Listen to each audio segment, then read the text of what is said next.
오늘 말씀 제목은 이스라엘의 패배입니다. 오늘 본문 사무엘상 4장은 이스라엘이 블레셋과 싸워서 전쟁에서 패배하는 내용을 기록하고 있습니다. 비록 11절가 읽었지만 4장 전체의 말씀을 나누려고 합니다. 오늘 말씀 제목처럼 이스라엘은 패배했고 패배한 이유가 있습니다.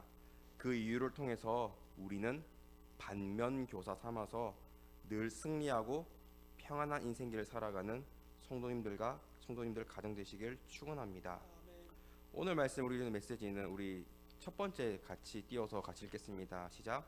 이스라엘은 기도하지 하지 않고 않고 착각했습니다. 착각했습니다. 오늘 본문 사무엘상 4장 보면 블레셋과 블레셋 전쟁은 총 2번에 걸쳐서 진행됩니다. 2번 벌어졌습니다. 첫 전쟁에서 이스라엘을 패배합니다. 오늘 본문 2절이 첫 번째 전쟁인데 2절은 이스라엘이 패배해서 4,000명이 죽었다라고 짧게 기록하고 있습니다. 이제 이스라엘 입장에서는 큰일 났습니다. 전쟁에서 패배했기 때문에 이스라엘 각 지파를 다스리던 장로들끼리 모여서 회의를 합니다. 우리 오늘 본문 3절 말씀을 합독하겠습니다. 백성이 진영으로 돌아오매 이스라엘 장로들이 이르되 여호와께서 어찌하여 우리에게 오늘 블레셋 사람들 앞에 패하게 하셨는고 여호와의 언약궤를 실로에서 우리에게 가져다가 우리 중에 있게 하여 그것으로 우리를 우리 원수들의 손에서 구원하게 하자 하니. 3절 말씀 보면 이스라엘 장로들이 회의를 하는데 잘못된 점을 2가지를 발견할 수 있습니다. 2가지의 착각을 합니다. 첫 번째 착각이 뭐냐면 3절 보시면 여호와께도 어째 우리에게 오늘 블레셋 사람들 앞에 패하게 하셨는고. 이스라엘과 블레셋과 싸워졌습니다.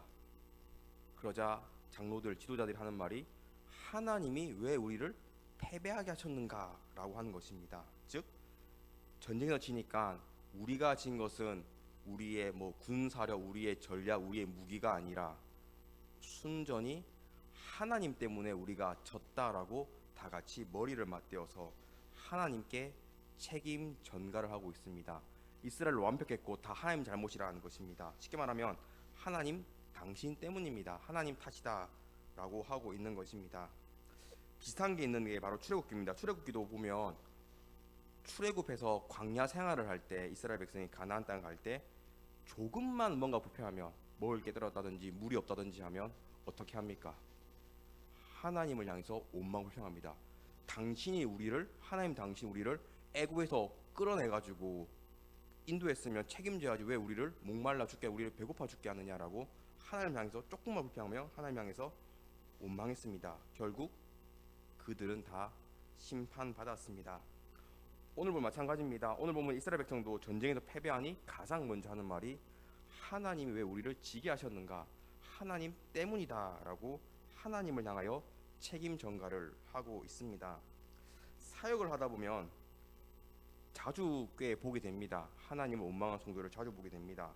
하지만 절대로 하나님의 잘못이 아닙니다.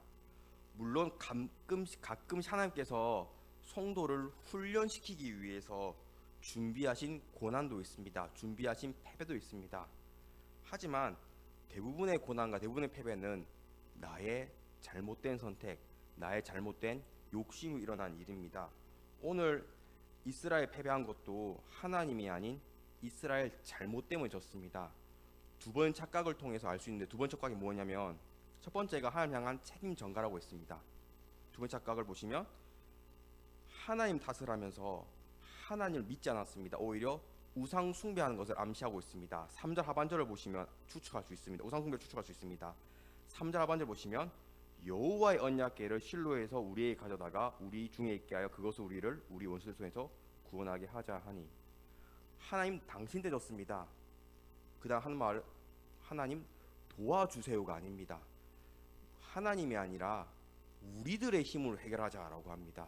그리고 한 방법이 바로 언약궤를 가져와서 언약궤가 있으면 우리는 우리 원수들 손에서 구원받을 수 있다고 생각했습니다. 이스라엘 진 이유는 이미 하나님 언약궤가 전쟁 중이었고 실로 있었기 때문에 졌다라고 생각했습니다. 언약궤가 있었으면 전쟁에 승리했을 텐데 언약궤가 없으니 졌다. 이것이 무엇입니까? 미신행입니다. 예를 돕기 위해서 우리나라로 예를 들자면 중요한 시험이 있으니 시험은 실력으로 쳐야 하는데 중요한 시험이 있으니 비싼 부적을 들고 가면 합격한다라는 말이 있습니다. 또 손에 염주를 차고 고급 엿을 준비해서 가면 합격한다라는 굉장한 다양한 미신이 있습니다. 이와 마찬가지입니다. 하나님은 이 세상을 창조하시고 다스리시는 전지전능한 여호와 하나님이십니다. 전능하신 하나님께서 언약궤가 멀리 떨어져 있다고 이스라엘을 향해서 전쟁에 승리 못할 만큼 능력이 없는 무능하신 분이십니까? 아닙니다.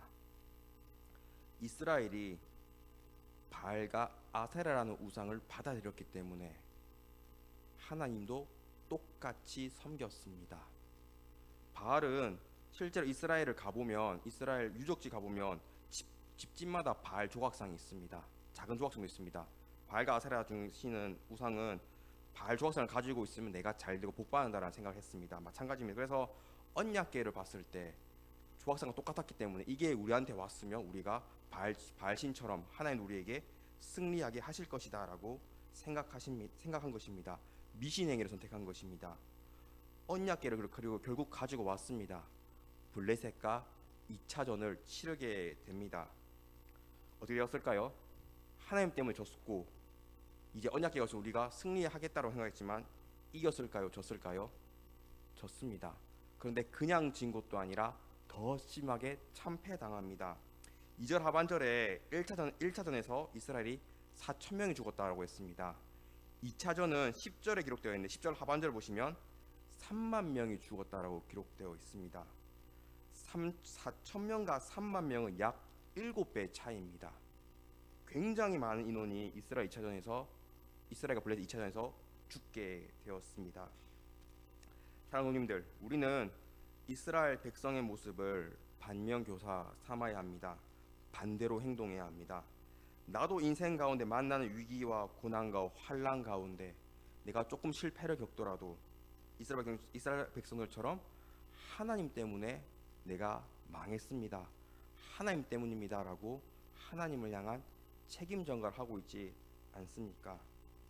또는 이스라엘 백성이 바알이라는 가나안 우상 문화에 물들어서 언약궤를 가지고 오면 승리한다라는 미신행위를 한 것처럼 내 삶이 지금 힘들다고 미신행위에 손을 대고 있지 않습니까? 실제로 유명한 무당나도 하는 말이 교회 다니는 성도들도 나한테 와서 점을 보고 구슬을 하고 부적을 써가고 사주팔자를 보고 간다라고 합니다. 둘 다 잘못되었고 둘 다 하나님 앞에서 큰 범죄입니다. 절대로 성도는 하나님을 향해서 원망하거나 하나님이 향한 책임정을 해서 안 되고 절대로 미신 행위를 선택해서는 안 됩니다. 그렇다 성도는 무엇을 해야겠습니까? 오늘 첫 번째가 무엇이었습니까? 기도하지 않고 착각했다고 했습니다. 성도는 패배 가운데 고난과 위기와 아픔 가운데 오직 기도해야 합니다. 우리 사사기 20장 23절 말씀 자막 보고 같이 읽겠습니다. 이스라엘 자손이 올라가 여호와 앞에서 저물도록 울며 여호와께 여쭈어 이르되 내가 다시 나아가서 내 형제 베냐민 자손과 싸우리까 하니 여호와께서 말씀하시되 올라가서 치라 하시니라. 아멘. 베냐민 내전 본문을 가져왔습니다. 이스라엘 11지파와 베냐민 지파가 싸웠습니다. 이스라엘 11지파가 훨씬 많았지만 베냐민과 싸우면 졌습니다. 이스라엘 11지파 어떻게 했습니까? 하나님 당신 때문에 졌습니다 라고 했습니까? 아닙니다. 우리도 언약궤 아니면 바알처럼 미신행위로 이기자라고 했습니까? 아닙니다. 방금 말씀처럼 날이 새도록 울면서 기도했다라고 성경 기록하고 있습니다. 그래서 하나님은 결국 베냐민 이전 가운데 베냐민이 아니라 기도하고 눈물로 회개하고 기도한 이스라엘에게 최후 승리를 주셨습니다. 이스라엘이 승리하게 됩니다. 오늘 본문에서도 3절 말씀 다시 보시면 이스라엘 장로들이 모여서 우리가 이제까지 우상 숭배하였으니 우상을 다 버리고 하나님께 나와서 기도하자, 블레셋으로부터 우리를 지켜달라고 기도하자라고 했으면 오늘 말씀의 결과는 달라졌을 것입니다. 하지만 3절 다시 보면 알겠지만 그 어디에도 기도했다는 표현 없습니다. 오히려 하나님 향해 책임 전가하고 우리 힘으로 해결하자라고 이제 미신적 행위에 기대는 모습을 기록하고 있습니다. 사랑하는 누님들, 살다 보면 위기가 찾아옵니다. 신앙의 문제, 자녀의 문제, 건강의 문제, 경제적인 문제, 인간관계에 대한 문제, 결혼에 대한 문제, 수많은 문제가 찾아옵니다. 이때 반드시 승리하는 비결은 다른 건 없습니다. 오직 기도뿐입니다. 기도하는 성도가 승리하고 회복되고 다시 일어설 수 없습니다. 기도하지 않고 하나님 너무합니다, 하나님 때문입니다 라고 책임 전가하고 하나님 탓을 한다거나 또는 어느 교회 성도가 누구 만나서 비싼 걸 비싼 부적 쏘니까 잘 된다더라 이런 미신적 행위를 절대로 해서는 안 됩니다. 미신적 행위에 의지하는 것이 아니라 오직 전능하신 구원의 하나님만을 의지해야 합니다. 사람은 또한 나는 할 수 없어도 하나님은 하실 수 있습니다. 그렇기에 기도의 자리에 나와야 합니다. 내가 힘들면 다른 방법을 찾아서 안 됩니다. 내 힘으로 해결해서도 안 됩니다. 입으로 하나님께 원망하는 범죄를 지어서 안 됩니다. 오직 기도의 자리에 나와서 기도할 때 하나님께서 다시 한번 일으켜 세워주시고 내 화를 복으로 바꾸어 주십니다. 오늘 이 시간 다들 기도하기 위해 모였습니다. 각자 기도 제목이 있습니다. 기도 제목 가운데 도와주신 하나님, 역사하시는 하나님, 은혜 베풀어 주시고 회복시키는 하나님을 굳게 믿고 하나님께 기도하는 베델교회 되시길 간절히 축원합니다. 우리 두 번째 주제 같이 읽겠습니다. 영적 지도자가 타락했기 때문입니다. 이스라엘 패배한 이유는 장로들의 이 모습뿐만 아니라 한 가지가 더 있습니다. 바로 영적 지도자의 타락이었습니다. 엘리 가정을 뜻합니다. 엘리 가정에는 홈리와 비느하스가 전에 설교했듯이 하나님께 바쳐진 제물에서 가장 좋은 것들을 자기들이 먼저 챙겼습니다. 하나님의 것을 횡령했습니다. 하나님의 것을 훔친 것도 큰 죄악인데 거기서 그치지 않고 성막을 섬기는 여성들과 성적인 간음 행위도 했습니다. 횡령과 간음이라는 큰 죄를 범했습니다. 그리고 더 큰 문제가 무엇이냐면 엘리 제사장은 다 알고 있었습니다. 하지만 아들들을 하나님보다 더 사랑했기에, 다르게 표현하면 아들들이 하나님보다 우상이었기에 절대로 혼내지 않았습니다. 그냥 지켜만 보고 있었습니다. 네 아들이 얼마나 이쁜데 그깟 횡령, 그깟 간음 뭐가 문제되냐라고 생각했습니다. 그래서 하나님은 계속해서 엘리 가정에게 회개할 기회를 주셨습니다. 최후의 기회가 뭐냐면 어린 사무엘을 부르사 어린 사무엘을 통해서 엘리 가문의 심판을 예고하셨습니다. 최후 통첩을 하셨습니다. 그 마지막 기회까지도 엘리는 대수롭지 않게 넘겨버리고 회개하지 않습니다. 그래서 드디어 이스라엘 영적 지도자인 엘리 가정에 심판이 임합니다. 우리 오늘 본문 11절 말씀을 같이 합독하겠습니다. 하나님의 괴는 빼앗겼고 엘리의 두 아들 홈리와 비느하스는 죽임을 당하였더라. 2차전에서 크게 패배했습니다. 3만 명에 되는 군사들이 죽었습니다. 여기에 엘리의 자랑이었던 아들들이었던 홈리와 비느하스도 블레셋 군대의 칼날에 죽임을 당했고, 언약궤도, 이스라엘이 미신적 행위했던 그 언약궤도 블레셋에게 빼앗기게 되었습니다. 읽진 않았지만 오늘 본문 18절을 보시면 엘리가 언약궤가 빼앗기고 자기 아들들이 죽었다는 소리를 듣고 너무 놀라서 의자 앉을 때가 뒤로 넘어집니다. 그리고 목이 부러져서 즉사합니다. 그리고 18절 하반절에 이스라엘의 사사가 된 지 40년이었더라. 엘리는 제사장이었지만 우리 사사기에 등장한 사사처럼 이스라엘을 다스리던 권력을 가졌던 사사였다고 성경 기록합니다.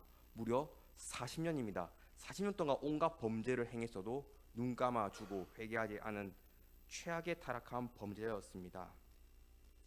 그리고 또한 19절 상반절을 보시면 그의 며느리인 비느하스 아내가 임신하여 해산할 때가 가까웠더니라고 되어 있습니다. 그리고 20절을 보시면 20절 첫 시작 이겁니다. 죽어갈 때에입니다.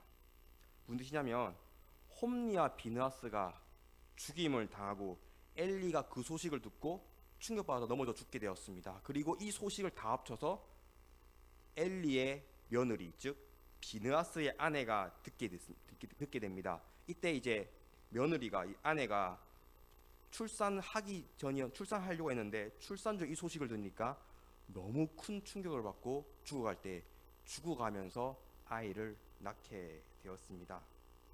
엘리 가정의 남녀 성인들은 모조리 다 심판받았다는 것을 알 수 있습니다. 사랑하는 성도님들, 우리가 흔히 영적 지도자 하면 다들 목사님들만 해당되는 거 아니야 라고 합니다. 물론 목사님도 영적 지도자로서 거룩하게 살아야겠지만 영적 지도자라는 뜻은 그것보다 더 포괄적입니다. 말 그대로 영적으로 지도하는 사람 뜻하기 때문에 목사님들 뿐만 아니라 포괄적으로서 모든 성도가 여기에 해당됩니다. 예를 들어서 내가 자녀들에게 말씀을 가르치면 누가 영적 지도자일까요? 자녀일까요? 부모일까요? 말씀 가르치는 부모가 영적 지도자입니다. 마찬가지입니다. 내가 다른 사람에게 복음을 전하고 전도를 하게 된다면 그 사람은 교회 목사 때문에 예배자리에 나온 것이 아니라 전도한 사람 때문에 교회에 나오게 된 것입니다. 그렇다면 영적 지도 누구이겠습니까? 전도한 사람입니다. 그렇게 모든 성도는 전도할 때 그리고 말씀 교육할 때 각자 자리에서 영적 지도자가 됩니다. 그런데 만약에 내가 복음을 전해서 어떠한 사람을 교회로 데려왔습니다. 전도로 데려왔습니다. 내가 그 사람의 영적 지도자입니다. 하지만 내가 타락한 영적 지도자가 되어버린다면 그 사람은 교회를 떠나게 됩니다. 나 때문에 교회 나왔는데 교회 나오는 첫날에 내가 다른 성도에게 10원짜리 요구를 하고 내 자리 안 비키나라고 막 역정내고 분노하고 온갖 죄악을 교회에 다 행한다면 어떻겠습니까? 그 성도가 우리 교회를 다른 교회를 나올까요? 안 나올까요? 절대로 안 나옵니다. 아무리 그 교회 목사님이 말씀이 좋고 신실하더라 하더라도 전도를 한 사람이 영적 지도자가 되었기 때문에 타락한 모습을 보여주면 복음은 열매 맺지 못합니다. 그렇기에 우리 모두는 영적 지도자며 타락한 영적 지도자가 아닌 거룩한 영적 지도자가 되어야 합니다. 복음 대상자가 나를 통해서 와 정말 교회 다니는 사람은 다르구나. 겉과 속이 다르다가 아니라 겉과 속이 똑같구나라고 생각해야 합니다. 특별히 이번 주일은 새 영혼 초청 잔치입니다. 각자가 작정한 영혼들이 있습니다. 그 영혼들에게는 내가 영적 지도자들입니다. 엘리 가정처럼 타락한 영적 지도자가 되어서는 안 됩니다. 전도의 문이 막힙니다. 내가 신실한 영적 지도자, 믿음의 영적 지도자, 거룩한 영적 지도자가 된다면 나의 모습을 통해서 복음이 열매 맺고 전도의 문이 열리게 됩니다. 그렇게 우리는 어디를 가든지 영적 지도자로서 복음을 전하고 거룩하게 살아야 합니다. 오늘 말씀 마음에 새겨서 각자의 자리에서 거룩한 신실한 영적 지도자 되어서 이번 주일 새용을 초청잔치를 부흥하는 배열교 되시길 간절히 축원합니다. 우리 세 번째 같이 읽겠습니다. 하나님은 선하신 계획으로 준비하십니다. 사무엘상 4장의 결말은 당연히 마지막 절인 21절과 22절입니다. 21절에 보면 비느하스 며느리가 죽어가면서 이스라엘의 영광이 떠났다라고 합니다. 그리고 이 22절에도 똑같이 이스라엘의 영광이 떠났다라고 하며 죽어갔습니다. 결말 부분만 보면 좀 비극적인 느낌 나지 않습니까? 죽어가면서 이스라엘 영광이 떠났다 하고. 하지만 이거는 이 며느리의 이 아내의 착각입니다. 이스라엘 영광이 엘리와 엘리 아들들 즉 엘리의 가정입니까? 아닙니다. 이스라엘 영광은 오직 여호와 하나님입니다. 이스라엘이 패배했지 하나님이 패배한 것이 아니라는 소리입니다.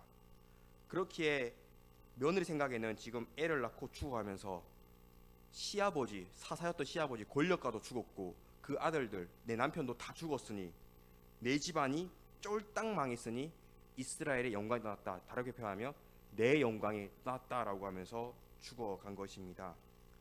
엘리의 며느리였다면, 엘리는 사사였기 때문에 40년의 세월을 이 사람은 사모님 소유를 들으며 지냈습니다. 굉장한 권력가인 영부인 같은 아내였습니다. 하지만 집안이 쫄딱 망하니 내 영광이 떠났다라고 하면서 죽게 됩니다. 오늘 결론 22절인데 오늘 말씀의 시작이 1절이지 않습니까? 우리 1절 말씀을 우리 같이 합독하겠습니다. 사무엘의 말이 온 이스라엘에 전파되니라. 이스라엘은 나가서 블레셋 사람들과 싸우려고 에베네셀 곁에 진치고 블레셋 사람들을 아벡에 진쳤더니. 1절의 시작 부분은 블레셋이 쳐들어왔다가 아닙니다. 바로 사무엘의 말이 온 이스라엘에 전파되니라가 시작이고 그 다음이 블레셋이 이스라엘과 싸우게 되었다라는 내용입니다. 말씀 1절을 보면 사무엘의 말이 온 이스라엘에 전파되니랍니다.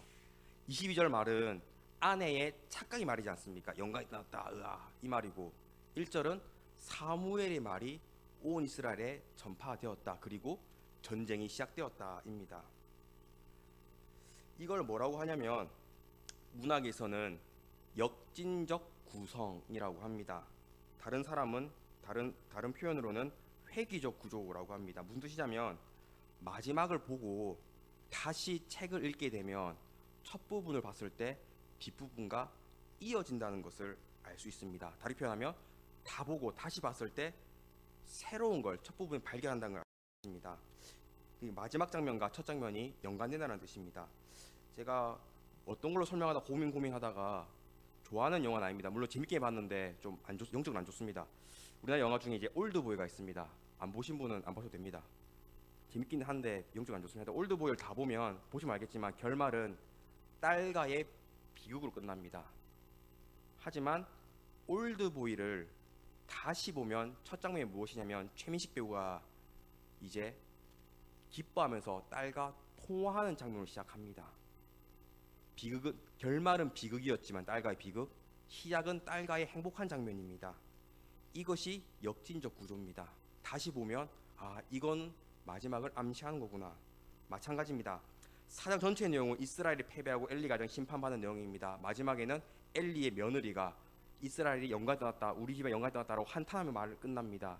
하지만 다 보고 우리가 다시 한번 성경을 다시 한번 정독할 때 1절을 보면 사무엘의 말이 온 이스라엘에 전파되니라. 엘리 며느리의 말이 아니라 사무엘의 말에 초점을 맞추고 있습니다. 무슨 뜻이냐면 하나님은 블레셋 전쟁 가운데 사무엘을 준비하고 계셨습니다. 엘리 가정을 심판하면 당연히 영적 지도자의 자리가 공석입니다. 또한 엘리 아들들만 죽게 되었으면 엘리는 여전히 살았기에 엘리는 계속해서 권력을 가지고 있었을 것입니다. 하지만 하나님은 타락한 영적 지도자가 아니라 신실한 영적 지도자 사무엘을 세우시기 위해서 엘리 가정을 그 죄악 가운데 심판하시고 사무엘을 새로 영적 지도자로 세우셨습니다. 그래서 오늘 보면 22절에 마지막에 영광이 이스라엘 떠났다는 틀린 말입니다. 이스라엘 영광은 엘리 가정이 아니라 하나님께서 이스라엘이 비록 블레셋에게 패배했지만 신실하고 거룩한 새로운 영적 지도자 사무엘을 통해서 이스라엘 다시 한번 세우실 것을 보여주고 있기 때문에 22절은 틀린 말입니다. 하나님만이 영광의 하나님이십니다. 실제로 오늘 3절을 보시면 이스라엘 장로들이 이제 하나님 향해 책임 전가하지 않습니까? 미신행하지 않습니까? 사무엘은 사무엘상 7장에 등장합니다. 7장에서 등장하자마자 가장 먼저 한 일이 무엇이겠습니까? 미스바로 온 이스라엘 모아서 회개 기도를 시킵니다. 이스라엘 장로들은 회개 기도하지 않았습니다. 엘리도 마찬가지입니다. 하지만 사무엘이 새로운 지도자가 되자 이스라엘 영적 지도자 이스라엘을 회귀도 시키고 7장에 또다시 블레셋과 전쟁이 있습니다. 사무엘이 이끄는 이스라엘이 승리하게 됩니다. 사랑하는 하나님은 늘 선하신 계획으로 이미 일하고 계시며 이미 준비하고 계신 분입니다. 이스라엘은 블레셋 전쟁에 지고 하나님이 왜 하나님 때문에 우리가 졌는 거 하나님 잘못이다. 우리가 언약궤를 가지고 우리의 힘으로 승리하자라고 자기들끼리 으쌰으쌰 했을 때도 하나님 이미 악한 자들을 다 제거하시고 선한 사무엘을 위해서 어린 사무엘을 위해서 하나님 뜻으로 준비하고 있었습니다. 그래서 최후 사무엘 7장에서 블레셋과의 다시 된 전쟁에서 이스라엘을 승리케 하십니다. 모세를 통해서 우리가 알 수 있습니다. 애굽 왕자였던 모세가 살인자가 되어서 도망해서 광야에서 40년간 양을 치는 목자가 됩니다. 모세는 자기 인생이 실패했다고 생각했겠죠. 나는 왕자였는데 여기서 뭐하고 있는 것인가.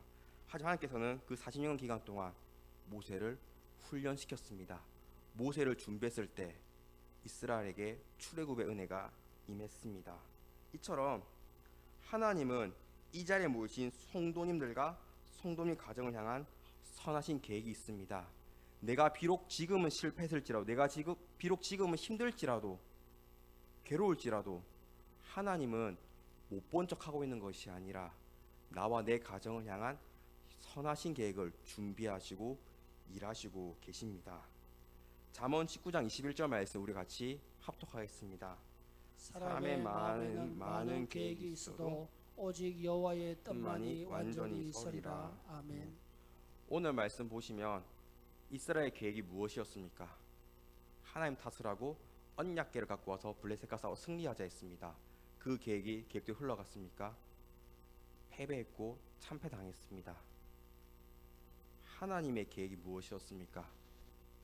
타락한 영적 지도자들을 다 치우고 신실한 영적 지도자 사무엘에서 다시 한번 이스라엘을 회복시키는 것, 이스라엘 다시 한번 우상 숭배를 끊게 하는 것, 이것이 하나님의 새로운 선하신 계획이었습니다.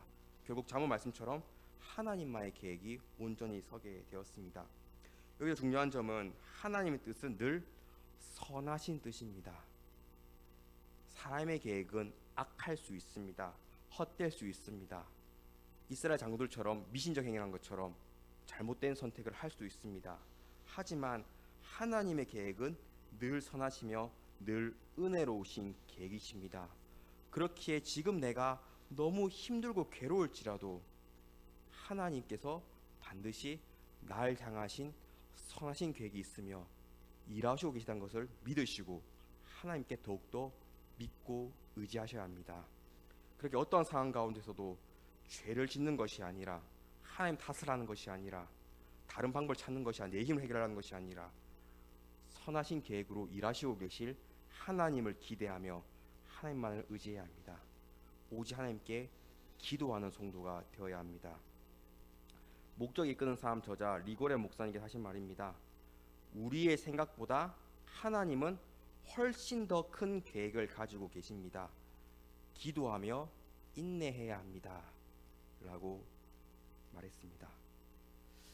이 시간 내 삶이 아무리 힘들어도 하나님께서는 나와 함께 하시며 날 향한 선하신 계획이 있습니다. 그렇게 하나님의 선하신 뜻을 확신하여서 인내하며 기도로서 응답받는 배들기 되시길 간절히 축원합니다.